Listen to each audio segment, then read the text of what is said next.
Jadi pria itu lebih berisiko dibanding wanita, hampir di semua negara. Ya, di negara manapun, lebih-lebih di Italia, ya kemudian di Spanyol, di Cina sendiri, itu pria itu lebih banyak terpapar daripada wanita, dan tingkat kematiannya pun pria itu lebih banyak dibanding wanita.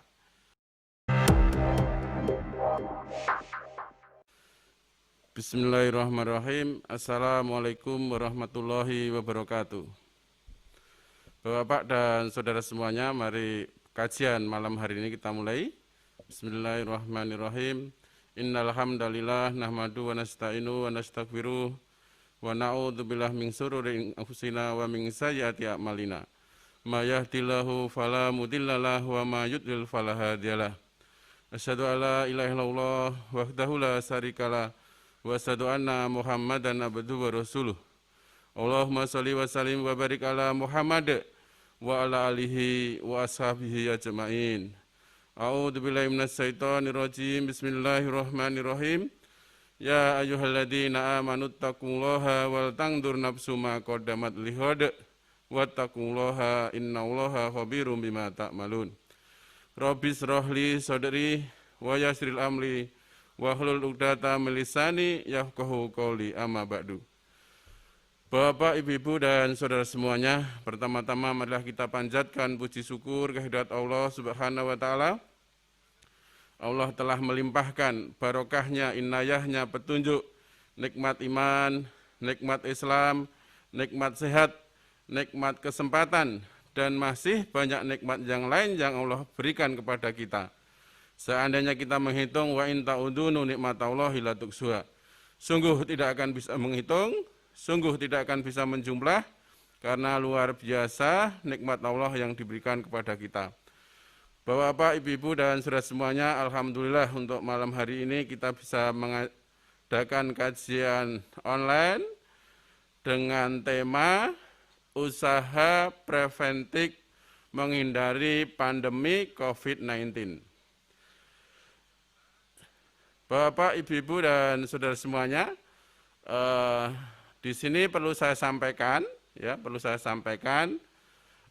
kita mengenal virus corona dulu, ya. Virus corona, jadi bahwa semua sifat virus itu penularannya dan penyebarannya sangat mudah, tetapi tidak mematikan, termasuk virus corona ini. Virus corona merupakan jenis RNA, ribonukleat asid, dengan materi genetik berantai tunggal, sehingga sangat mudah bermutasi. Jadi mutasi virus corona yang ditemukan di Inggris baru-baru ini, ya, yang membentuk protein spike atau protein yang membentuk mahkota, dan sekarang sudah sampai di Indonesia, yang tingkat infeksiusnya dan tingkat penyebarannya sangat cepat. Jadi di kota-kota besar, di Jogja, di Jakarta, kemudian di Malang, di Surabaya, jenis virus yang bermutasi ini sudah sampai di Indonesia. Bapak, Ibu, dan saudara semuanya, jadi keparahan infeksius COVID-19 ini dipengaruhi, yang pertama adalah faktor usia. Jadi anak-anak, ya mungkin bayi, kemudian umur di atas 60 tahun itu lebih berisiko. Yang kedua, keparahan infeksius COVID-19 ini dipengaruhi oleh jenis kelamin. Jadi pria itu lebih berisiko dibanding wanita, hampir di semua negara. Ya, di negara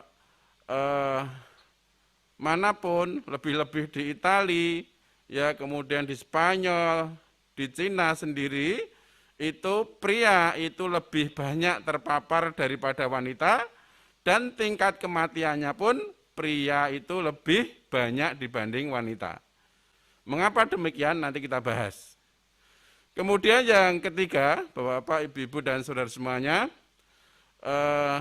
Yang ketiga adalah komorbid. Jadi komorbid itu penyakit penyerta, penyakit ikutan. Ya, sebelum kena pandemi ini dia sudah sakit. Misalnya sakit DM atau penyakit gula, kemudian ada hipertensi yang tidak terkontrol, kemudian ada penyakit jantung, kemudian ada kanker, kemudian pasca stroke, atau penyakit-penyakit ginjal yang sudah mengalami cuci darah, pasien-pasien yang sudah hemodialisa, itu juga sangat berisiko ya terhadap infeksius COVID-19 ini. Kemudian yang keempat, Bapak, Ibu-ibu, dan saudara semuanya, yang keempat adalah antibodi, sistem imun seseorang itu sendiri.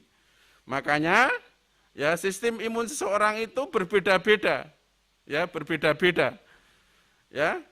Jadi walaupun usianya sama, ya tidak ada komorbid, tapi antibodi yang dimiliki seseorang itu berbeda-beda. Sehingga mereka dalam menerima respon virus corona itu juga berbeda-beda. Ada yang namanya OTG, ya, orang tanpa gejala, sebenarnya dia sudah karier pembawa virus.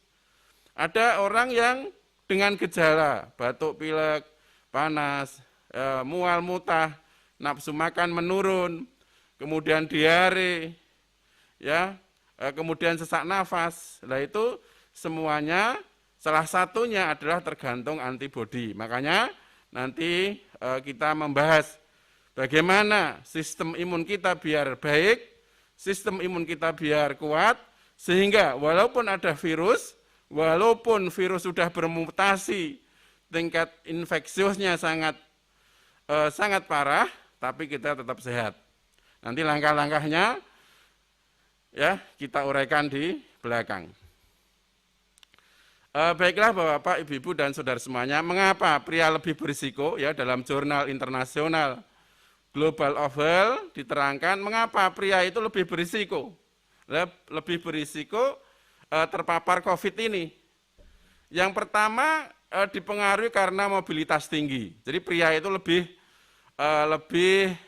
mobil, ya artinya mungkin dari Solo, kemudian ke Semarang, kemudian kemana lagi, dari pekerjaan satu, menyelesaikan pekerjaan dua, pekerjaan tiga, dan seterusnya.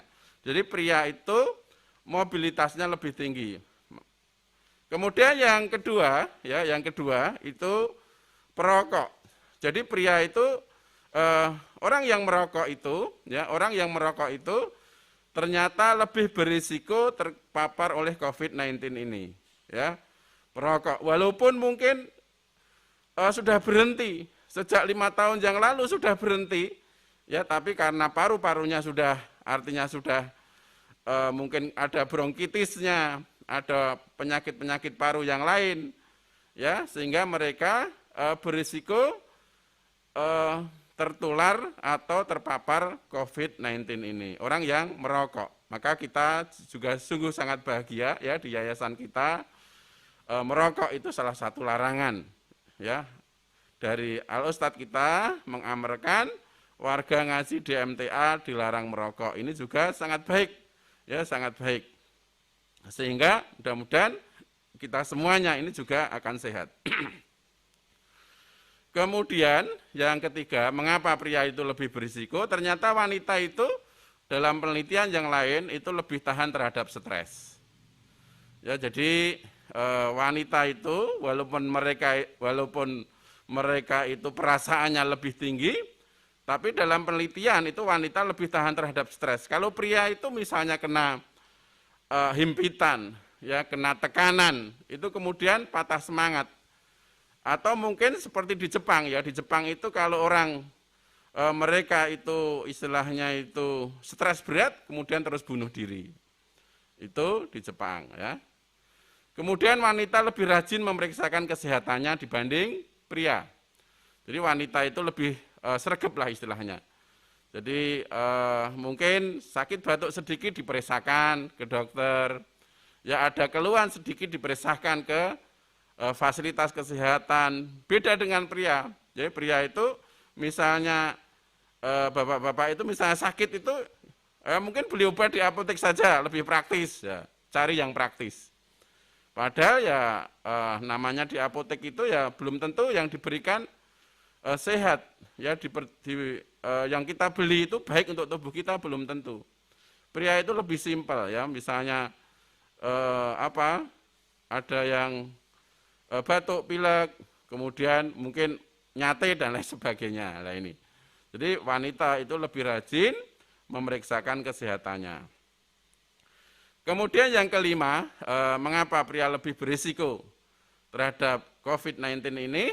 Wanita itu mempunyai 2 kopi kromosom. Ya, kromosom ini kromosom X, ya. Jadi kromosom itu yang mempunyai sifat genetik, ya, pembawa sifat genetik.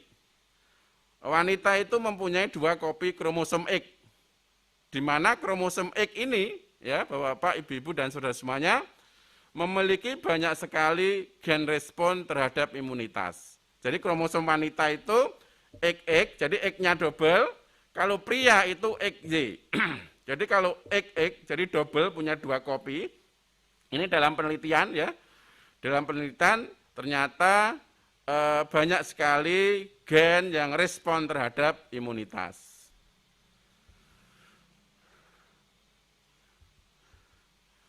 Kemudian gejala, ya, insya Allah sudah kita terangkan tadi, gejala infeksius coronavirus itu atau COVID-19 ini biasanya ada hidung beringus, sakit kepala, ada batuk, ada sakit tenggorokan, kemudian demam, nafsu makan menurun, ya, yang kadang disertai mual dan muntah.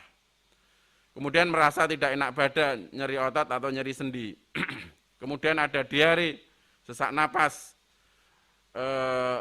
Jadi suhu tubuh tinggi, ya, mungkin lebih dari 30 derajat Celcius.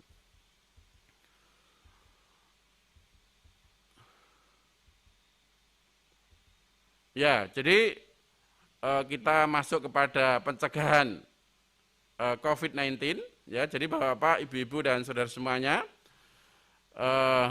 dengan diperlakukannya PSBB yang kedua ini atau PPKM, ya, yang kedua ini memang kebijakan pemerintah bahwa saat ini, ya, virus itu berkembang sangat pesat, penyebarannya luar biasa, ya, sampai ke pelosok-pelosok, dan ya, jadi namanya virus ini tidak mengenal, semuanya bisa terpapar, ya, tidak mengenal usia, tidak mengenal jenis kelamin, tidak mengenal ras, tidak mengenal golongan, tidak mengenal, ya, dari negara mana. Jadi virus ini terus, ya, terus menyebar, ya, terus sehingga pemerintah memberlakukan PSBB atau PPKM, ya.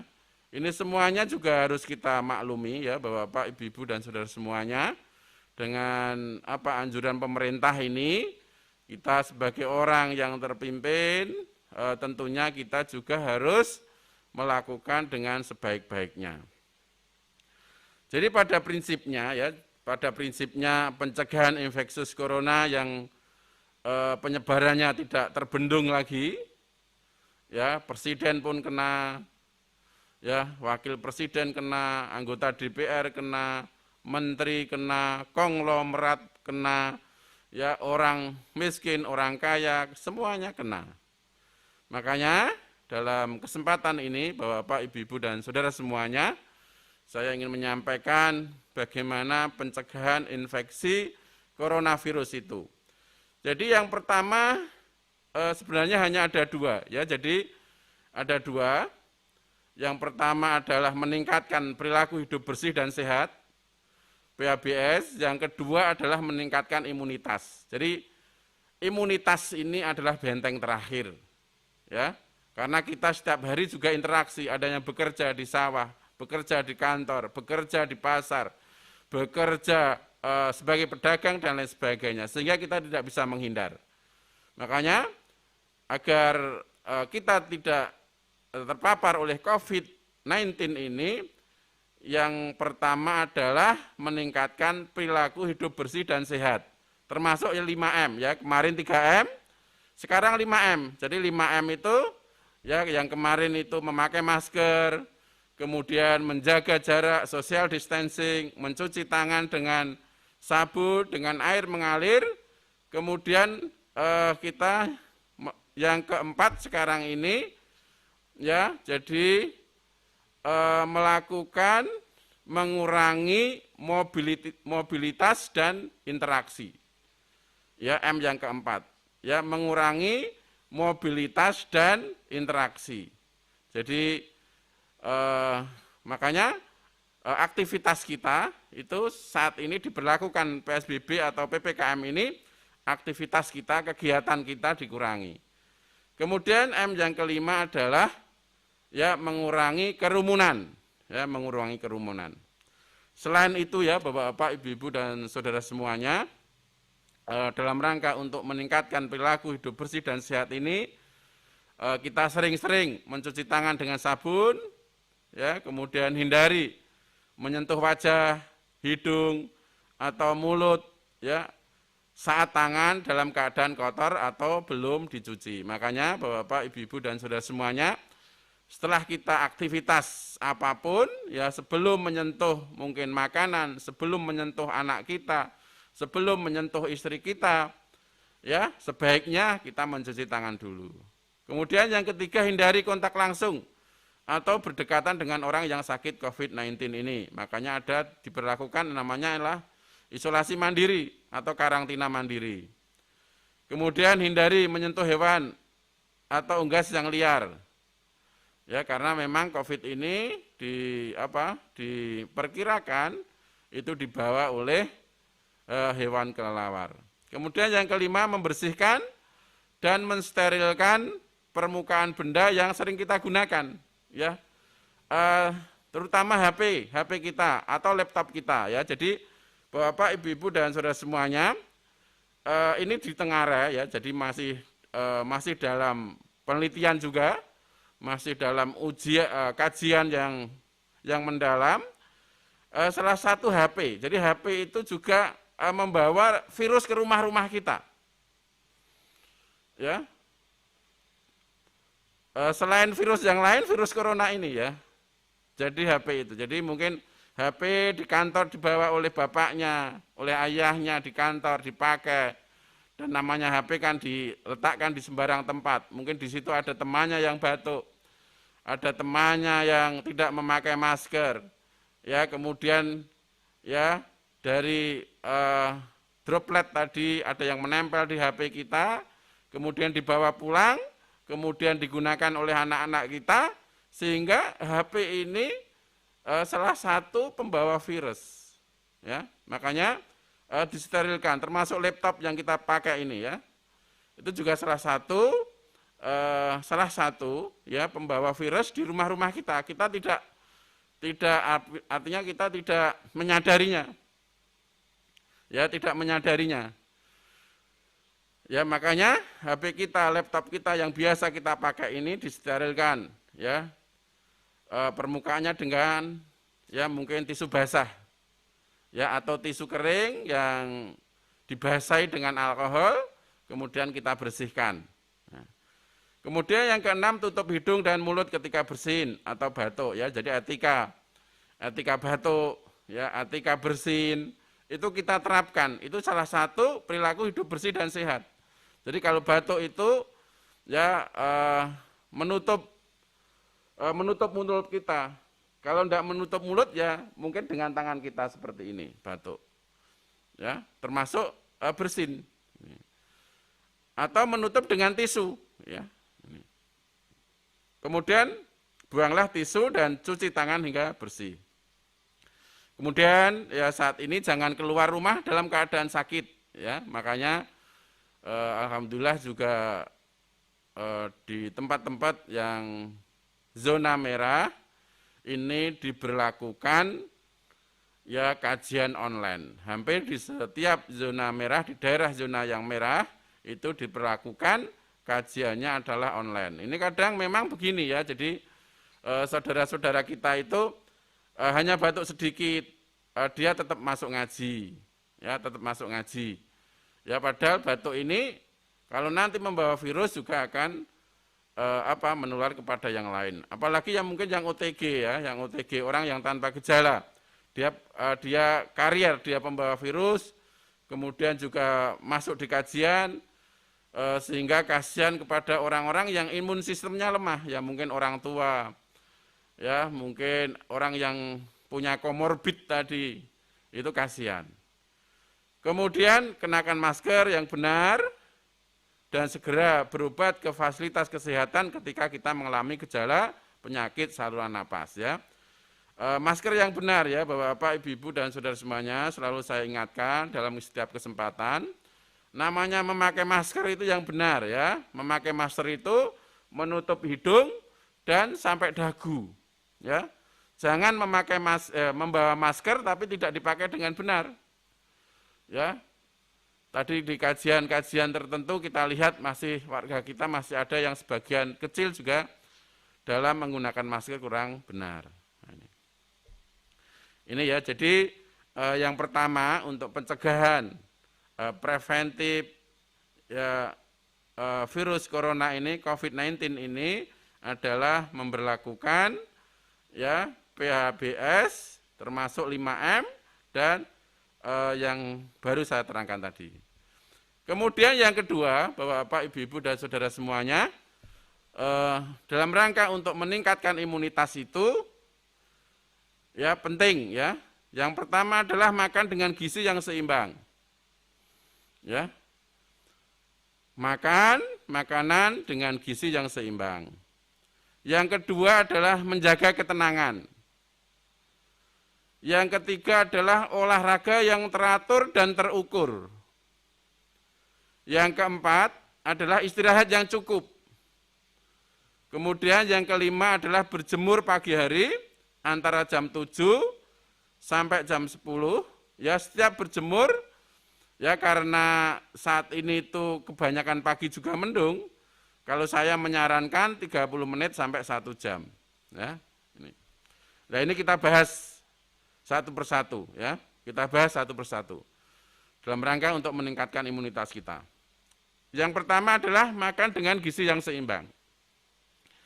Ya, jadi Bapak, Ibu, dan saudara semuanya, makan gizi yang seimbang itu yang pertama adalah minimal 4 sehat 5 sempurna. Jadi 4 sehatnya itu ada nasi, ya, ada sayur, ada buah, ada lauk. Ini 4 sehat. 5 sempurnanya ditambah dengan susu. Ya, ini. Kemudian yang kedua, perbanyak makanan sayur dan buah. Buah ini sebaiknya dengan kadar pH yang tinggi. Kadar pH yang tinggi itu di atas 8,5. Ya, ya ingat ya Bapak, Ibu, dan saudara semuanya, COVID-19 ini bisa bertahan hidup dan dia bisa bereplikasi, ya. Beranak pinak itu pada pH 6 sampai 8. Nah, ini. Ya, kemudian buah apa yang pH-nya tinggi? Ya, pH-nya tinggi di daftar buah pH tinggi di The Indonesia Journal of Nutrition itu di situ ada 11 yang buah yang pH-nya tinggi. Yang pertama adalah semangka. Jadi kadar basa pada semangka adalah pH-nya adalah 8,8. Ya, selain itu buah semangka juga rendah kalori dan kaya akan vitamin A, vitamin C, dan likopene berfungsi untuk meningkatkan sistem imun. Ya, likopene, ya, yang ada dalam semangka itu berfungsi untuk meningkatkan sistem imun kekebalan tubuh kita. Kemudian yang kedua belewah. Belewah mengandung vitamin A, ada kandungan kalium, pH-nya itu 8,5. Ya, kaliumnya ini juga akan berfungsi baik untuk menguatkan otot jantung. Ya, di belewah itu kaliumnya tinggi. Jadi jantung yang sering berdebar, ya, atau lemah jantung, atau istilahnya takikardi dan lain sebagainya, itu disarankan untuk memakan makanan yang kandungan kaliumnya tinggi. Kemudian yang ketiga kecambah. Kecambah ini pH-nya 8,5, sangat tinggi. Dan juga mengandung vitamin C, mengandung vitamin K. Kemudian jeruk juga begitu, 8,5. Mangga juga pH-nya 8,5. Buah kiwi juga 8,6, sangat tinggi. Kemudian melon juga 8,5. Melon ini juga kaya akan kalium, kaya akan serat, kaya akan air, dan nutrisi yang lain. Jeruk limun atau sama seperti jeruk nipis ya. Jeruk limun pun ternyata mengandung pH cukup tinggi, 9,0, 9 ya. Kemudian pepaya. Pepaya juga cukup tinggi ya, buah yang mudah kita cari. Kemudian jeruk keprok. Nanas juga tinggi ya. Jeruk keprok itu pH-nya 8,5. Nanas pH-nya 8,5 ya. Jadi selain itu nanas kaya akan vitamin C dan enzim bromelain yang memang ampuh untuk meredakan inflamasi, jadi peradangan. Ya ini ya, jadi perbanyak makan sayur dan buah, buah terutama yang kandungan pH-nya tinggi. Ciri kandungan pH-nya tinggi itu yang mengandung banyak air, salah satunya ya. Buah yang banyak mengandung air itu kandungan pH-nya tinggi. Kemudian yang ketiga, Bapak, Ibu, dan saudara semuanya, perbanyak makanan yang mengandung protein tinggi, ya, protein tinggi, ya, di daging, kemudian di ikan laut, ya itu semuanya protein tinggi. Kemudian banyak makan ikan laut juga, ya, ikan laut mungkin tidak harus cumi-cumi, tidak harus kerang, tidak harus kepiting, ya, tidak harus lobster mungkin. Ya, ikan laut banyak yang kandungan kalsiumnya tinggi, ya mungkin gerah teri bisa baik, ya gerah petek, gerah selar, atau tongkol, itu baik semuanya bisa kita makan. Ya Bapak, Ibu, dan saudara semuanya, Indonesia itu dalam mengkonsumsi ikan laut itu hanya 2,5%, padahal kita negara bahari. Malaysia sudah 12,7%, ya Jepang sangat tinggi, hampir 25-27% makan ikan lautnya. Jadi memang negara-negara yang maju, negara-negara yang hebat, itu kebanyakan masyarakatnya itu ya senang produksi laut, ya seafood itu. Nah Indonesia yang negara bahari, 2/3 adalah air, kita ini, masyarakat kita makan ikan laut itu hanya 2,5%, ya padahal laut itu airnya suci, ya, dan mensucikan, bangkainya halal, apalagi ya yang ada di dalamnya luar biasa. Dan karena memang laut ini tidak ada polusi, jarang sekali ada polusi. Ya apalagi yang hidup-hidup di laut ya dalam, tidak ada polusi, sehingga memang yang ada di dalam laut itu semuanya punya manfaat yang luar biasa. Kemudian Bapak, Ibu, dan saudara, untuk minum susu tadi ya minimal kita 2 kali sehari lah, ya biar kita tetap fit, tetap sehat. Ya untuk usia di atas 50 tahun ya disarankan ya susu yang rendah lemak, yang low fat. Kemudian mengurangi makan yang mengandung kalori tinggi dan gula, ya ini juga harus kita kurangi. Kemudian yang ketujuh, minum diusahakan selalu hangat ya, Bapak, Ibu, dan saudara semuanya, dalam rangka untuk menangkal COVID-19 ini, salah satunya minum diusahakan selalu hangat dan memenuhi kebutuhan cairan kita. Jadi rumusnya minum itu 30 ml per kilogram berat badan. Ya contohnya begini misalnya. Berat badan kita itu 80 kg. Kebutuhan cairan kita berapa? 80 kg kali 30 ml ya sama dengan 2400 ml. 2400 ml itu sama dengan 2,4 liter. Jadi orang yang berat badannya 80 kg itu kebutuhan cairannya minimal itu 2,5–4 liter. 2,5–4 liter itu mungkin setara dengan 10 gelas. Ya, 10 gelas. Gelas tanggung itu ya, gelas tanggung. Faktor makanan ya, ini banyak disebutkan dalam hadis ya. Jadi makan yang baik itu kan sepertiga ya untuk makanan, sepertiga untuk minuman, dan sepertiga untuk udara. Nah ini. Jadi kalau hadis Nabi ini kita terapkan, kita akan sehat. Jadi makan tidak berlebihan. Kalau dalam hadis ini cukup untuk menegakkan punggungnya. Cukup bagi manusia beberapa suapan yang menegakkan tulang punggungnya. Bila tidak bisa, maka sepertiga untuk makanan, sepertiga untuk air, dan sepertiga untuk udara.